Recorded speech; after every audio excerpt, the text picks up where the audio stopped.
पूर्णिमा के इस पावन अवसर पे सभी का इस सभा में हार्दिक स्वागत।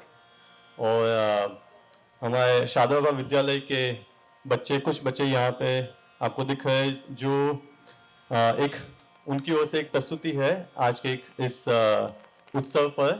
क्योंकि ये जो स्कूल है, विद्यालय है, वो केवल एकेडमिक्स नहीं सिखाता है, अपितु जो हमारे संस्कार है वो भी सिखाते हैं संस्कृत के माध्यम से, और लोक संगीत, लोकगीत, लोक कथाओं के माध्यम से भी, क्योंकि संस्कृत से ही सभी लोक कथाएं आई है। तो संस्कृत हमारा स्रोत है। तो इसलिए दो प्रस्तुतियां हैं छोटी छोटी। पहला मीराबाई का भजन है। आपने एक मास पूर्व कबीर के दोहे सुने, तो आज मीराबाई का एक भजन है उनके लिए।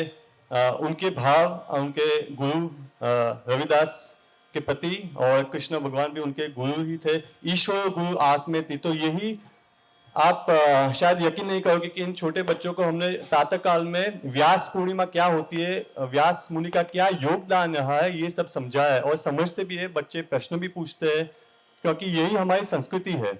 आज आप कहीं भी और स्कूल में जाओगे, उनको पता तक नहीं होगा कि व्यास कौन है, शंकराचार्य कौन है, हमारे शास्त्र क्या है, हमारी संस्कृति क्या है, तो वेद क्या है, इतिहास पुराण क्या है ना। तो इसलिए इस व्यास पूर्णिमा पे पहला मीराबाई का भजन है। दूसरा एक श्लोक है जो अनायास आज सुबह गुरुदेव का प्रवचन था, उसमें सद्गुरु तम नमामि, तो वही एक श्लोक जिसमें टीका नहीं हुई थी प्रातःकाल में, वही श्लोक आज है।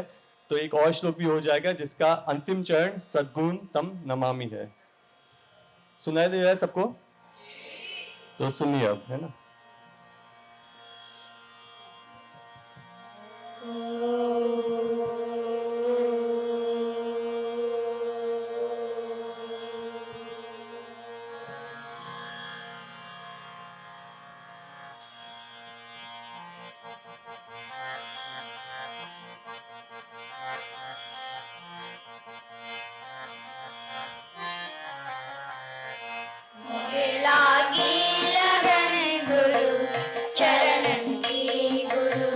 चरणन की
केवलम